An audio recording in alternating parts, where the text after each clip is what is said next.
kale taliye ku-xigeenka ciidamada bilayska Somaliland oo maanta magaalada Hargeysa kula hadlay warfidiyeenada ayaa ka hadlay weerarkii lagu soo qaaday saldhigga dhexe ee Boorama.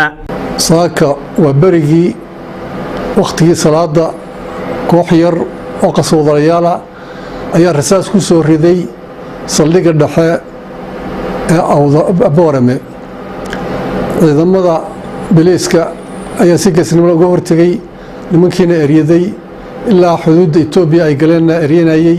xogayaha arrimaha gudaha ee xisbiga mucaaradka UCID Maxamuud Cali Saleymaan Ramaax ayaa isaguna dhankiisa cambaareeyay weerarka lagu soo waxaan aaminsanahay in dadka reer Boorama ay yihiin dad nabadda jecel xilligii ninkaasi soo qaadayna gobolkan joogay habeenkii la ii bedelay 275 nin buu haystay ummadayadii baanu kala soo hadlay dawladdii iyo waa kala go'an iyo ummadii hadday tahay Boorame hadday tahay Saaxil hadday tahay Hargeysa iyo hadday tahay Laascaanood ama dalka gabahaan hadday tahay Burcaba.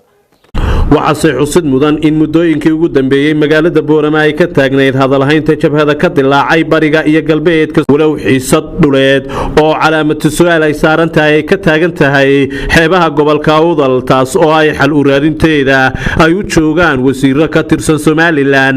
Axmed Diriye Ciltire wararka warbaahinta SBC Boorama.